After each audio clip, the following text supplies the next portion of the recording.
ini memang selalu menjadi momok dan selalu menjadi persoalan di tiap bulan September setiap tahun.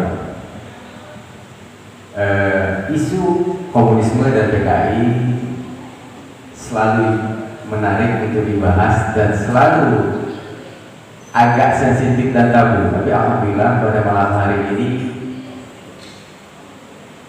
Dewan Mahasiswa menyelenggarakan tema.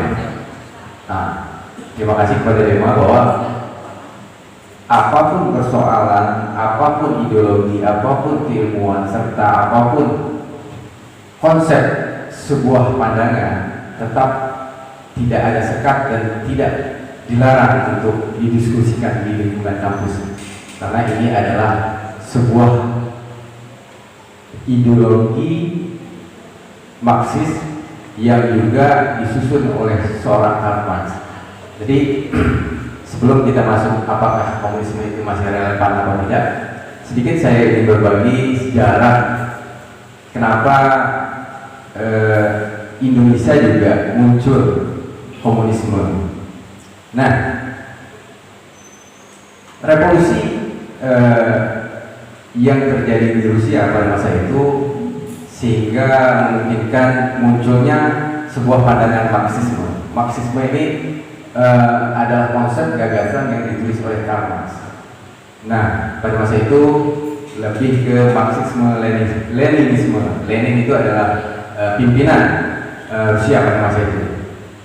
Revolusi Bolshevik ya, abad 18. Nah, pengaruh dari munculnya komunisme tadi mempengaruhi negara Asia juga, termasuk Indonesia. Nah,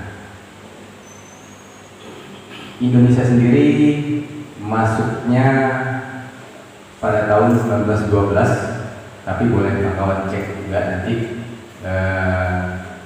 yang memang pengaruh komunisme internasional, sehingga banyak buah pikiran, termasuklah di dalamnya Syarikat Islam tadi. Syarikat Islam yang telah dulu ada di Indonesia dengan kemunculan komunis, ada Syarikat Islam Merah dan Syarikat Islam Putih. Jadi di sana mulai ada dua ideologi dan pandangan, tapi sama-sama memperjuangkan kemerdekaan Indonesia. Nah, pemberontakan awal 1926 dari tokoh komunis Indonesia yang memang waktu itu kita kenal ada beberapa nama, dari Samau, Musso hingga ke Tan Malaka. Tan Malaka ini adalah sosok pemikir dari Sumatera Barat, Padang. Jadi kalau teman-teman mahasiswa mungkin pernah membaca buku-buku Tan Malaka, dari penjara ke penjara, Padilog, Aksi Massa, Nar Republik, itu adalah buah karya dan pemikiran seorang Tan Malaka. Memang beberapa kesempatan di Orde Baru, beberapa buku ini dilarang untuk beredar karena dianggap beraliran kiri. Nah, tapi hari ini buku-buku ini bisa kita dapatkan karena apapun pasca reformasi semua lebih terbuka, informasi apapun tidak terbatas. Yang dulu dilarang kita bahas di kampus, apalagi membahas komunisme, sekarang hari ini di DPDP, di media sosial semua membahas komunisme. Nah, soal relevan atau tidak relevan dengan pemberontakan dari 1926, juga ada pemberontakan di 1965 tentang komunisme. Indonesia juga dari pergerakan kiri juga ada pergerakan kanan. Kita tahu TNI hingga proklamirnya Kartosuryo dengan NII, Negara Islam Indonesia. Jadi Indonesia juga ingin dibentuk negara Islam pada masa itu. Itu bukan singkat waktunya. Dari 1949 dalam buku sejarah sampai ke 1962, hampir 14 tahun. DITI ini sejarah panjang pemberontakan Darul Islam, Tentara Islam Indonesia, ingin dibentuknya NII, Negara Islam Indonesia. Jadi kita punya kiri juga teramat kiri, kita juga punya kanan yang teramat kanan. Jadi menarik sebenarnya kalau kita diskusi panjang. Nah, pemberontakan komunis yang namanya ideologi memang dan perebutan kekuasaan pada dasarnya akan berdarah. Memang kalau kita kaji konteks apakah komunisme yang berbuat di sana atau ada hal lain, itu sampai hari ini belum selesai. Sejarah G30 SPKI itu kita bisa berdiskusi panjang nih. Dari sudut pandang mana kita menilai apakah memang pemberontakan itu murni dari PKI atau juga ada sentimen khusus kekuasaan Bung Karno masa itu, atau ada sentimen juga para jenderal pada masa itu. Ini cukup panjang kalau kita diskusikan. Namun apapun itu, ada sejarah kelam pasca terjadinya pemberontakan G30 SPKI. Karena itu bukan hanya 6 jenderal, tapi masyarakat Indonesia yang dianggap masuk atau namanya tercantum dalam Partai Komunis tadi, PKI tadi, dibantah, diasingkan, dijadikan tahanan politik. Itu ada yang memperkirakan dari 500.000 hingga 3 juta. 11.000 itu diasingkan di Pulau Buru, Maluku, dijadikan tapo tahanan politik. Salah satunya penulis ternama Pramudia Anantatur. Kalau kawan-kawan pernah membaca buku tetralogi atau yang filmnya terbaru itu, mungkin kawan-kawan akan tahu Pramudia Anantatur itu sosok pemikir dan penulis yang dituduh bergabung dalam sebuah organisasi kiri, Letran. Nah, untuk hari ini sebenarnya cukup jelas bahwa TAP MPR 1966 nomor 25 tidak lagi membolehkan ajaran Marxisme, Komunisme, Leninisme itu ada di Indonesia. Tahun 99 juga pasca reformasi dipertegas oleh undang-undang bahwa ajaran dan paham Marxisme dilarang di Indonesia. Cuman menarik juga kalau kita diskusikan bahwa kalau hari ini isu kebangkitan komunis, dulu Gus Dur pernah ingin punya wacana untuk mencabut TAP MPR. Beliau bukan orang komunis.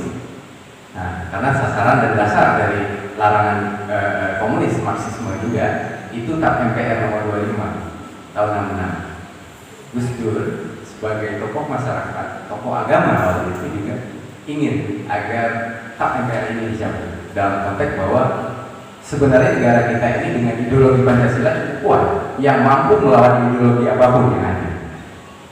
Makanya sampai hari ini bangsa ini tetap berdiri kokoh. Dia tidak cenderung terlalu kanan, dia juga cenderung tidak cenderung terlalu kiri.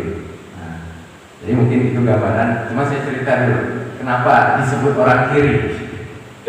Jadi Karl Marx itu dalam Marxisme dia memperjuangkan sama rasa sama rata, perjuangan kelas.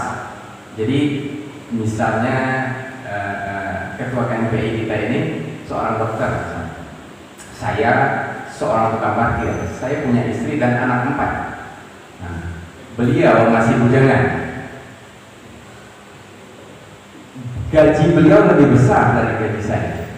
Tapi dalam konteks Marxis sama rasa tadi, saatnya saya gajinya lebih besar walaupun saya tukang parkir, karena saya punya anak 4, tanggungan banyak. Beliau masih bujang walaupun seorang dokter. Nah, kita mengkaji lagi bahwa konsep-konsep Marxisme dan konsep komunisme masih relevankah yang di saat ini. Kita melihat Cina dari Mao Zedong menyatakan, pendiri negara komunis Cina, kayak Cina, konsep komunis mereka sudah dimodifikasi dengan filosofi bangsa mereka, tidak murni lagi komunis, apalagi hari ini kapitalis. Kalau tadi Marx berbicara proletariat atau kaum buruh, Di Cina itu berbicara kaum petani. Nah, karena anggapan Mao Zedong bahwa kaum buruh memperkaya pengusaha atau kapitalis. Vietnam juga sama, mereka punya komunisme sendiri. Korea Utara juga sama, konteksnya tidak lagi komunis, termasuk Kuba. Nah, ini menarik dari kiri ya. Jadi ada pertemuan di parlemen kaum buruh nih, proletariat tadi yang ingin memperjuangkan haknya karena didominasi oleh kaum bourgeois atau kapitalis. Mereka selalu hadir di dalam parlemen atau di dalam rapat seperti ini, duduk di sebelah kiri. Jadi disebutlah kelompok kiri kaum proletariat. Itulah dasar mengapa orang-orang berpikiran Marxis komunisme disebut orang-orang kiri. Nah, mungkin gambaran awal nanti kita diskusi dari 15 menit. Jadi nanti kalau kita lebih detail lagi dalam konteks sejarah, tapi hari ini saya pikir jelas Indonesia punya perangkat dan punya kekuatan. Dia punya BIN, Badan Intelijen Negara, punya BAIS, punya TNI Polri, punya alat pertahanan negara. Jadi sekecil apapun ideologi yang baru muncul pasti dideteksi. Jadi saya anggap tidak lagi relevan, dan ideologi komunis hari ini pun juga tidak lagi relevan yang bisa kita pakai untuk bangsa kita. Itu sebagai pembuka. Bila berkenan, Assalamualaikum warahmatullahi wabarakatuh.